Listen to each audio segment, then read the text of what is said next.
few people are doing some hits, so we might have some people coming in. Appreciate, again, you being here. All right, an announcement, I think rather important one for certainly all of you here and everyone watching at home, and certainly everyone here at the State Department. Welcome aboard. Today, under President Trump's leadership and at the direction of Secretary Rubio, we are reversing decades of bloat and bureaucracy at the State Department. The Secretary announced a reorganization plan to build an America First State Department to meet the challenges of a new era. He has issued the following statement on the plan, which you can get at State Department DEPT, or how is it, .gov? State.gov is where you can get this statement and links to other information on what we're about to discuss. We are facing tremendous challenges across the globe to deliver on President Trump's America First foreign policy. We must make the State Department great again. In its current form, the department is bloated, bureaucratic, and unable to perform its essential diplomatic mission in this new era of great power competition. Over the past 15 years, the department's footprint has had unprecedented growth and costs have soared.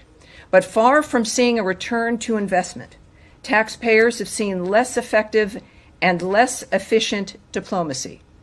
The sprawling bureaucracy created a system more beholden to radical political ideology than advancing America's core national interests. That is why today Secretary Rubio is announcing a comprehensive reorganization plan that will bring the department into the 21st century. This approach will empower the department from the ground up, from the bureaus to the embassies. Region-specific functions will be consolidated to increase functionality, redundant offices will be removed, and non-statutory programs that are misaligned with America's core national interests will cease to exist.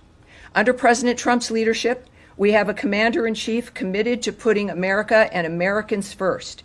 As his Secretary of State, Secretary Rubio, announces that he is in fact confident a reformed State Department will meet the moment and help make our country great once again. So the bottom line here is that these sweeping changes will empower our talented diplomats to put America and Americans first. It is also, I will remind, for those of you who are in the bullpen and those watching at home, as I've mentioned before, there's a number of journalists and organizations that are a member of our bullpen. They're people who cover the State Department and work here in the building.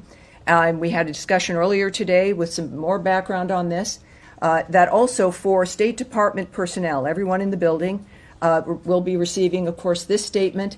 And there's an opinion piece that is available from the Secretary at the new State Department Substack link, and that is statedept.substack.com. Is that it?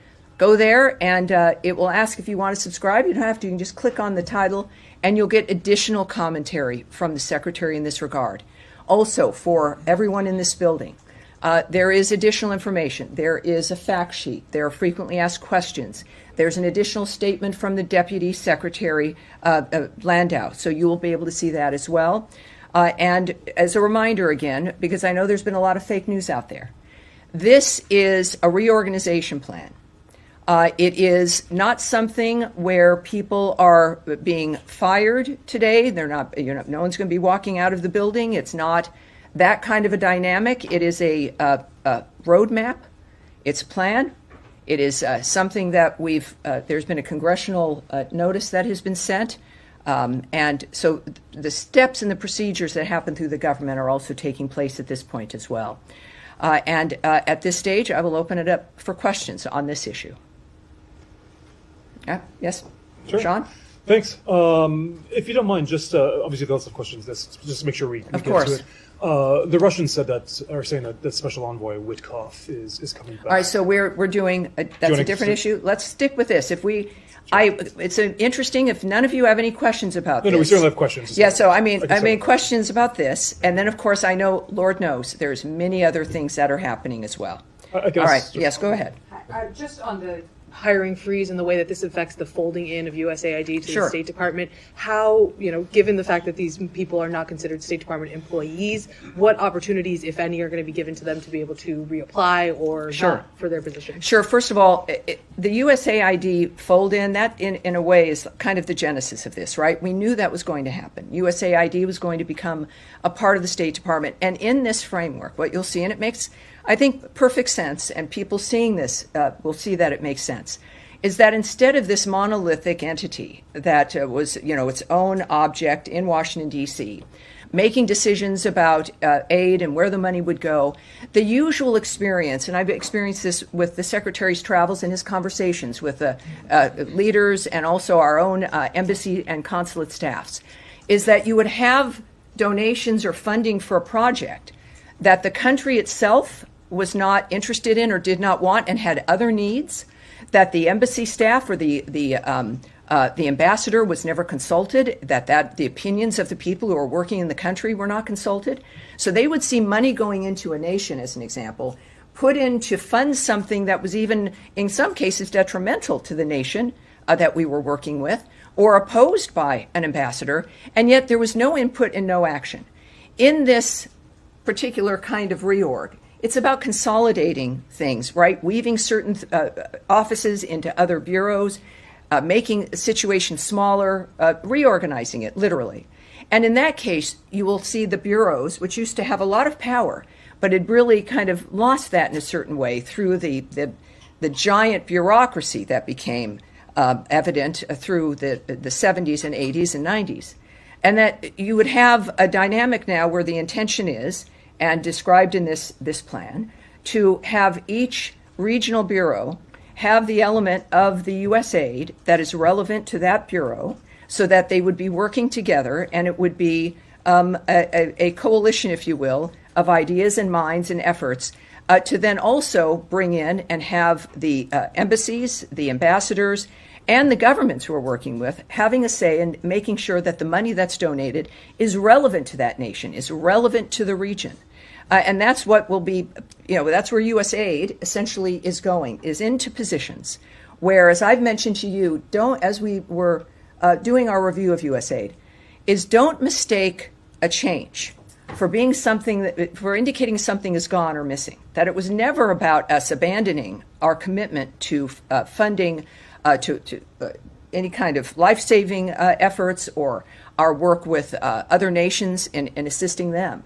But it was going to look different, and now it will. But it will not just look different, but it's actually going to be within a functional framework to make sure that any aid that goes out is aid that that we work with the nation on, that we work with the embassies on, and people on the ground with an interest who are stakeholders will have a say in that. I think that that's certainly a much more functional way to move foreign aid through. But on the employees themselves, sure. They're already sort of in limbo in terms of how their jobs Sure. were going to change when the department was going to be taking over Sure. USAID. Are those employees going to have the opportunities to apply for other positions? How many Well, people? some will. So again, this is a proposal. This obviously could change. But as you have offices that are cut, or even some bureaus that were set up for a specific situation that end up being cut entirely, that you will have people who then, Foreign Service officers, the career workers, et cetera, being able to apply for something else. So these are, it's a dynamic where you've got a certain number of open seats that exist, and then people who, of course, will then be out of the seat where they were if, in fact, their office is cut or even folded in to another bureau. So these are, again, this is, again, a roadmap, and it's a dynamic where, as we've said in the past, certain dynamics where people, and this is new for me as somebody who's never worked for government, very much in a way like the military, where you can be working for the State Department, working in a specific, let's say, embassy overseas, and then that job ends, and then you come home and you get slotted into a new job. That, I think, for the American people, maybe for large corporations, that makes sense. But that's how it works here, when, of course, that's possible. So that is possible, and we will clearly watch that as it plays out. Yes, sir. Thank you very much, Tammy. You said things will look different, and thank you for that Sure. response. But I think a lot of people around the world will be wondering what it is, especially perhaps in the Middle East, Africa, what it will actually mean for them on the ground? How will these changes take effect? Will we see offices over there that are being closed, consulates and so on? Can you talk a little bit about what people around the world can actually expect? Well, I can't speak to, it's a very separate issue, right? This is an organizational roadmap for this department here, right, in Washington, D.C. The arguments about what will occur in other countries, you're talking about embassies and consulates, that's not addressed here. It's not a factor that this reorg doesn't affect them, except, as I've mentioned, is more involvement, right? More direct person-to-person framework as opposed to bureaucracy to bureaucracy. No more calling up USAID and going through, 17 messages